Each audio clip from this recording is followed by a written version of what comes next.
Melania, have you heard, has a documentary out. I don't know why we've talked about this so much. I'm just getting, it's tickling me how much this is flopping. That's kind of funny to me. Because they treated it like it was going to be the blockbuster film of the decade. Step aside, Timothée Chalamet.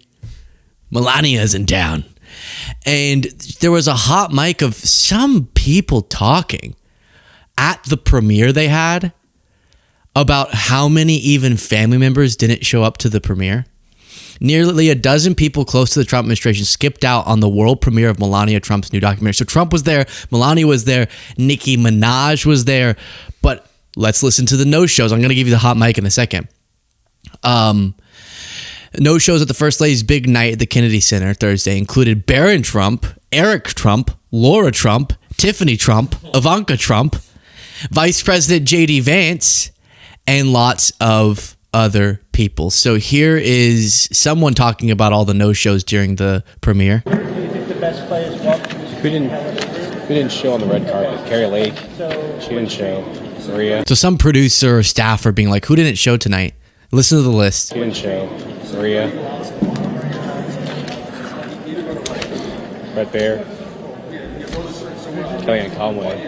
Riley Gaines. Benny Johnson. Thanks a lot. Benny Johnson? Thanks a lot. Yeah. While we keep listening to this, if you appreciate the show, please do click the subscribe button. It's really exciting to know more people will watch this segment than watch the movie. That's really exciting to know. Kash Patel didn't show. Rashfat didn't show. Noam didn't show. Maybe it'd be quicker if you just tell us who did show. Because this list of no-shows is long. Bondi didn't show. Weird. Duffy didn't show. His old staff.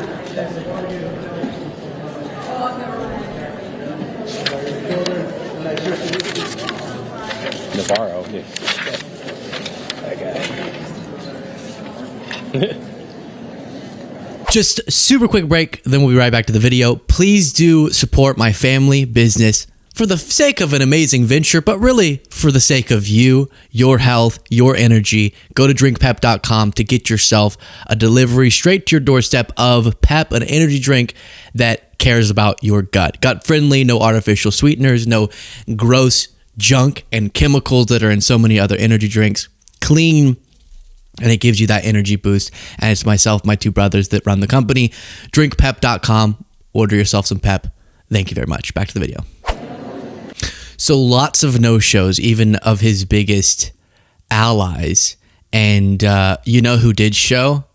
Well, I mentioned it to you. Who actually showed up to watch this documentary, The New Republic reports? Nicki Minaj, Alina Habba, Pete Hegseth, Usha Vance, Jeff Bezos, Tim Cook, Saudi royalty, Mike Tyson.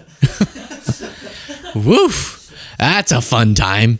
Now that Nicki Minaj is like a best friend of the White House, let me just take you back to something she said at a concert years ago. But it's all motherfucking cake, cause Barack needed a Michelle, bitch, and Bill needed a motherfucking Hillary, bitch.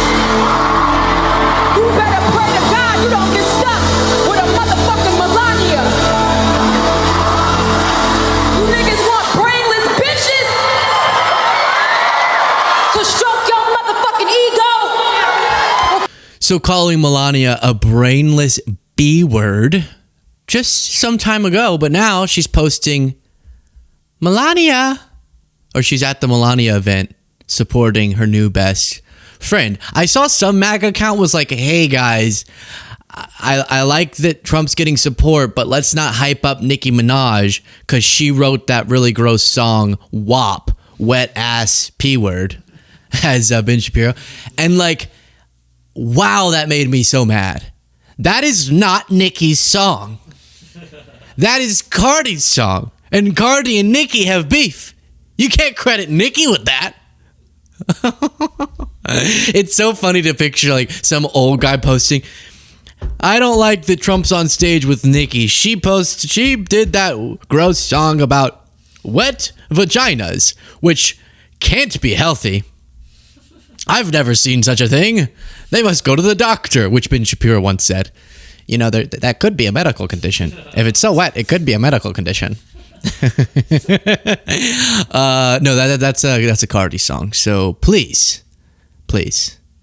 Then you have this. To them, and what is something that you want people to take away from this film?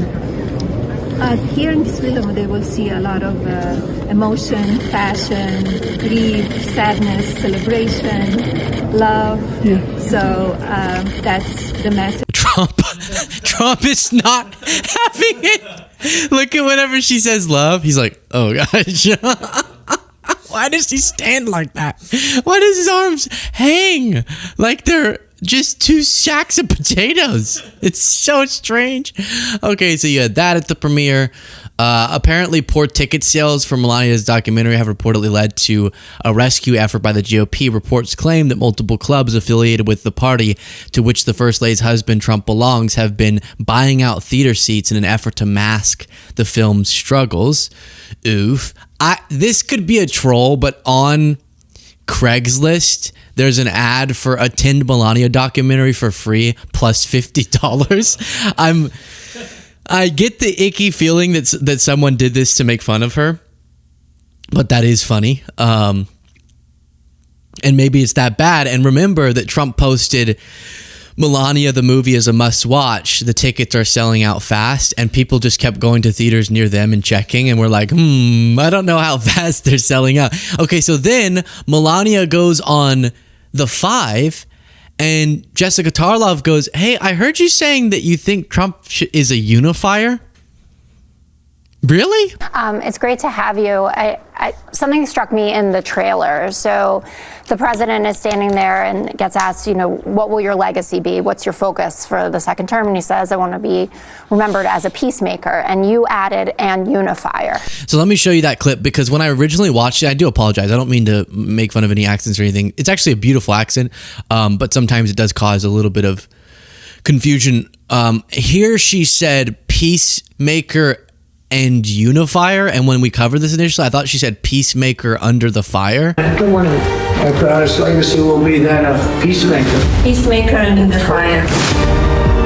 So I heard under the fire, but now it's even more insane than ever before. Melania, did you just say Trump's going to be a unifier? Cut it out.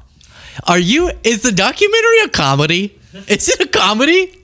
Because that's funny. A unifier? A unifier.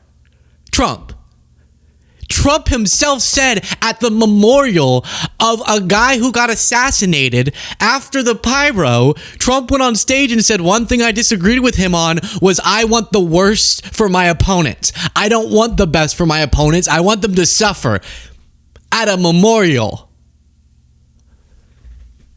Talking about how he didn't agree with a dead guy's unifying stance, according to him. And he wanted to make clear to the audience, just so you know, he said that, but I don't think I want the worst for my opponents. Unifier. Peacemaker under the fire. Okay, it still sounds like under the fire, but okay. So then let's see what she meant by that. And I'm curious as to what role you play in that, or what your designs are for how you can help facilitate that, because there's no question that the country needs a lot of unifying at this moment. Yes, it does, but I think he's unifier. He's unifier not just here in the United States, but around the world. He stopped many wars, and as well here in the United States. Don't look at your phone. I will pay you all of the money that I ever make for the rest of my life, which is peanuts compared to even what you just got paid for this documentary. I will chop off a limb if you will list, without looking at your phone, what you think the wars are that he ended. Ready, go, Melania. There's no way. Even you are like, why does he keep saying Azerbaijan? Why does he keep saying that? It's a lot of opposition, and that's the problem. right? So the people, Wait, listen to this. This is crazy. it's a lot of opposition, and that's the problem, right? So the people are not agreeing with everything what he does, and they just need to come on the same page and see that he wants to make America only safer and better. Wow. So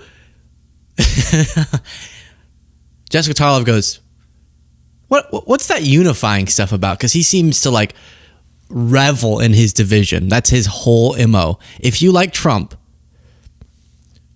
I guess I don't want to say okay, but like you have that ability, and feel free to try to argue why you like him. Don't ever tell me he was a unifier. Like you're just ridiculous. You might say we needed to divide because people were just crazy and the wokesters had to be crushed. But like you cannot go around pretending like you actually think he unifies. No. And then she goes, but the reason he is unifier, but the reason that he hasn't unified us yet is because of people's opposition to him. And they don't agree with everything he does. And if they just got in line, then we would unify. That was her argument. Listen to this last part again. He stopped many wars, and as well here in United States, it's a lot of opposition, and that's the problem, right? So the people are not agreeing with everything what he does, and they just need to come on the same page and see that he wants to make America only safer and better. Okay, that's not something y'all would ever accept, ever, from a Democrat. The amount of times Biden was asked, how are you unifying? He's like, I'm trying, Jack. They just keep hating on me. And he's like, I'm trying to do stuff for rural America, which he did way more for rural America than Trump ever will. And I believe in the best forever. I love you, even if you didn't vote for he never punished states for not voting for him, which Trump has been doing with that disaster relief and anything else. And Biden would still get asked constantly, what are you doing to connect with the people who didn't vote for you? And if he ever went, dude, I'm hella unifying if they had just shut up and like me, like no one would accept that. Everyone would find that ridiculous.